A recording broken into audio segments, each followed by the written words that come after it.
Sí, sí, dale. Yo voy hablando y se me ocurren cosas. Perdón, amigo, que te interrumpa.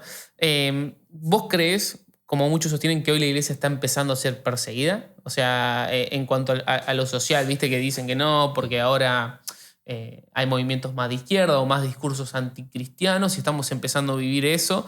Yo muchas veces creo que puede ser, pero otras veces creo que simplemente es una cuestión de decir no. Como que la gente se autodefiende o se victimiza, mejor dicho, y busca que el otro te esté atacando, cuando a veces en realidad el que está atacando sos vos y el otro está reaccionando, defendiendo. No sé si tiene cierto sentido. Sí, sí, sí. A ver, que existan intereses políticos, económicos, sociales, que apunten a minimizar la presencia de la fe en la vida pública, eso no hay ningún tipo de duda. Incluso, vos sabés que el otro día estaba hablando con alguien y me tiró este comentario que me pareció muy brillante, como, ¿no te parece también que el hecho de que las iglesias estén sacando a la gente de las cárceles, de las drogas, no es un serio problema para los que tienen intereses económicos en que las cárceles sigan llenas, en que la delincuencia siga funcionando, en que las drogas sigan funcionando? Obviamente que esos sectores no van a estar copados de que de pronto se quedan sin clientes. Por ejemplo, ¿no? Esa es como una dimensión como para incorporar al debate, ¿no? Creo que hay que ser prudente, porque lo cierto es que nosotros no somos Corea del Norte. Ok. No somos Corea del Norte, eso hay que decirlo, en primer lugar.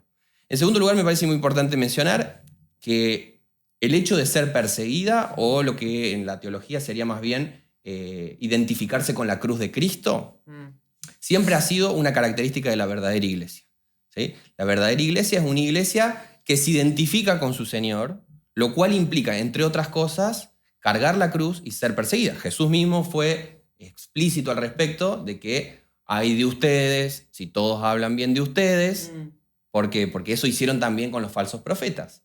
Pero si ustedes son mis seguidores, por el contrario, esperen que les pasen estas cosas. Entonces, creo que no debería sorprendernos que ese tipo de cosas pasen. Creo que tampoco tenemos que hacer una victimización, ¿sí? Jugar la carta de la victimización, que hoy en día se juega mucho, pero sí quizás como poder humanizar la experiencia de fe, se me ocurre, ¿no? Porque mientras nos subimos al pony mental de estar teniendo unas discusiones como si fuera una especie de batalla cultural donde son ellos o nosotros, ¿sí? Ahí va. Nos deshumanizamos en el proceso. Y en el fondo, yo soy un ser humano que piensa una cosa y vos sos un ser humano que piensa otra y somos seres humanos.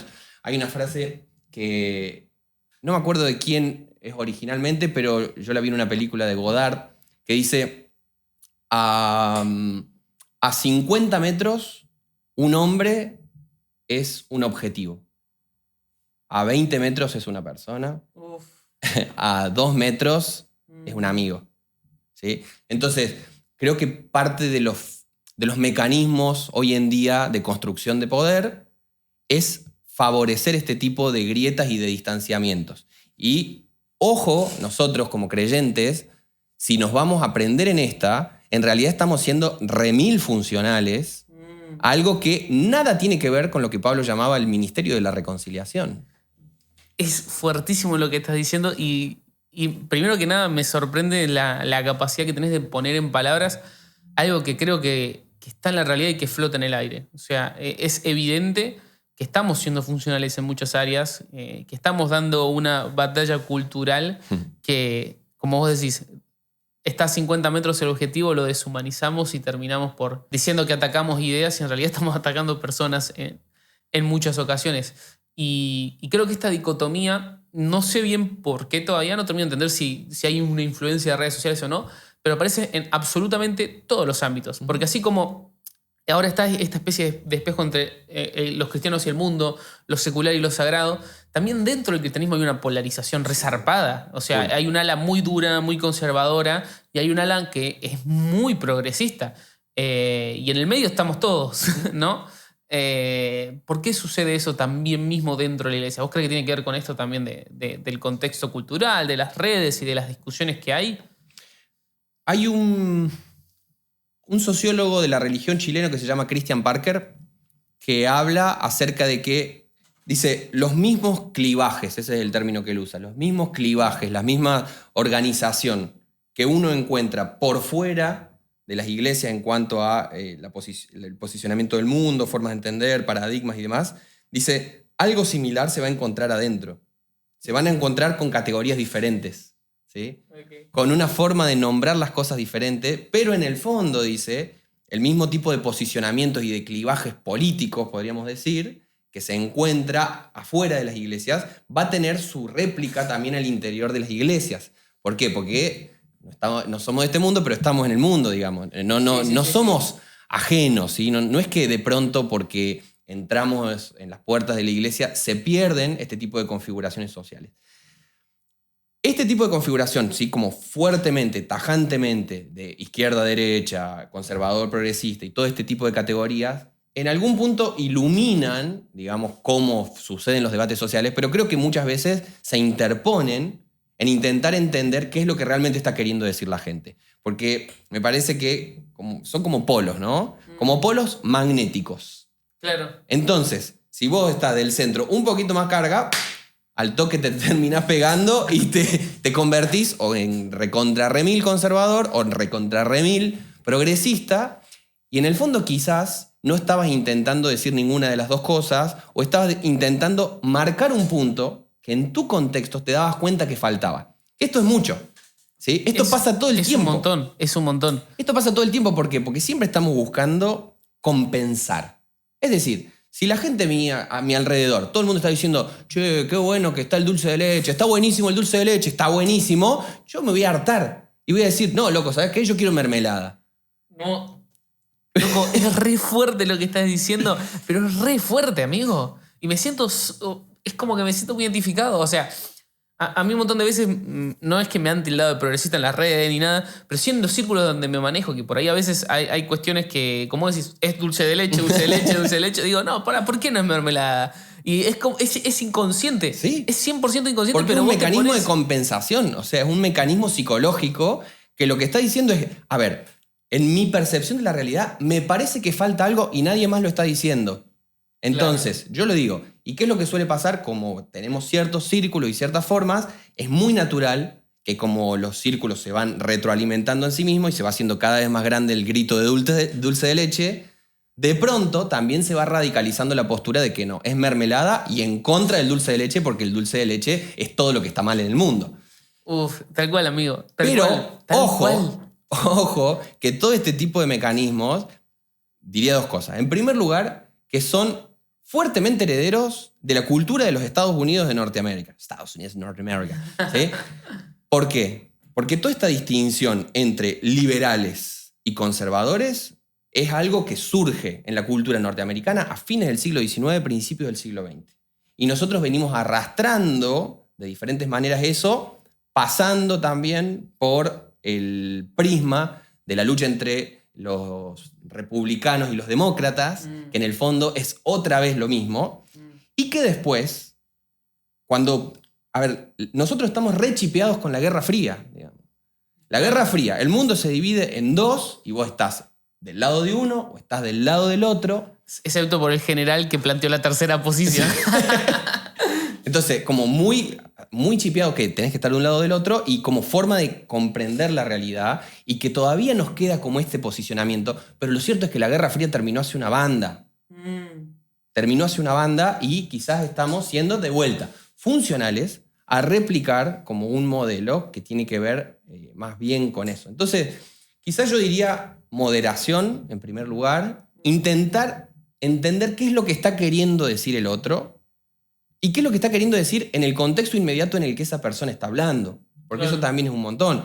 Sí, es exactamente lo que vos decías. O sea, una persona que por ahí se mueve en un entorno que es súper conservador, en un entorno donde las tradiciones son rígidas y no se mueven hace 200 años, y va a querer empezar a cambiar algo, va a sentir que algo le falta, y ahí va a empezar a decir algo, y no significa que sea un progresista o alguien tirado al extremo de la izquierda, ¿no?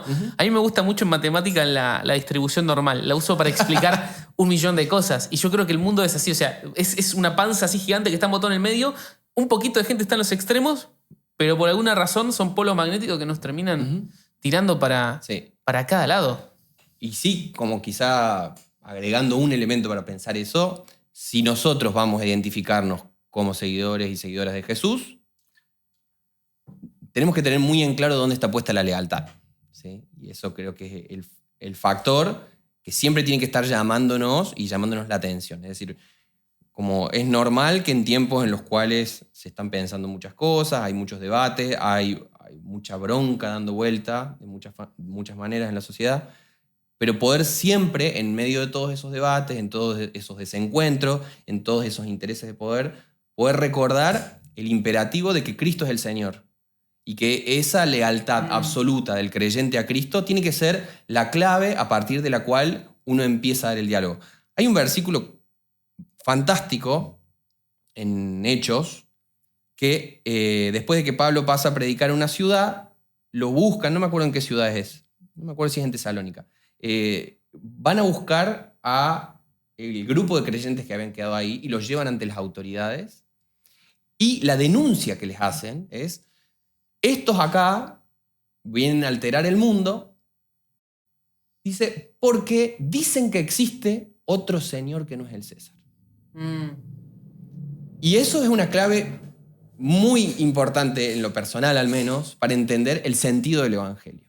Los cristianos somos esos que decimos: el Señor no es el César, Cristo es el Señor. Esa fue la gran afirmación de la iglesia primitiva, que Cristo es el Kyrios. Kyrios era el nombre que se utilizaba para hablar del emperador. Entonces los cristianos se apropian de ese nombre. Me gusta decir que hackearon el concepto. Hackean el concepto de Kyrios y de pronto dicen: no, nosotros no tenemos otro Kyrios. Nosotros tenemos el único Kyrios, es Cristo. Y a partir de Cristo es donde empezamos a hablar. Creo que muchas veces, lamentablemente, los cristianos perdemos nuestra brújula, perdemos nuestra lealtad. Entonces terminamos dando lástima también, porque terminamos siendo llevados por cualquier viento de ideología que busque nuestra adhesión de una u otra forma, y lo que nos hace especiales, lo que los hace únicos, que sería justamente esta lealtad a Cristo, se pierde. Entonces creo que eso nunca tiene que dejar de ser como una lucecita. ¿Dónde está puesta mi lealtad? En medio de este debate, que no lo voy a encontrar tal cual en la Escritura, que seguramente es algo nuevo y con preguntas y dudas existenciales de esta época, ¿dónde está la lealtad? ¿Dónde está mi seguimiento a Cristo como el centro, como el Señor absoluto de todo lo que hago? Me parece espectacular, amigo. Me parece que con todas las palabras grosas que dijiste, decir que es picado lo que estás hablando es como muy básico, pero es muy picado lo que estás diciendo, amigo. O sea, verdaderamente le estás poniendo nombre y apellido a un montón de cuestiones que creo que nos interpelan hoy más que nunca, y es como que estoy craneando demasiado. Lo único que me surgió de esta última parte que dijiste es... hay también como una manera de ver el mundo, no sé si es 100% bíblica, 100% iglesia primitiva, 100% cristiana, pero que hay como una sensación de que nosotros debemos involucrarnos en la sociedad y que debemos cambiar la sociedad, y que la sociedad, si está cada vez peor, es una responsabilidad directa nuestra.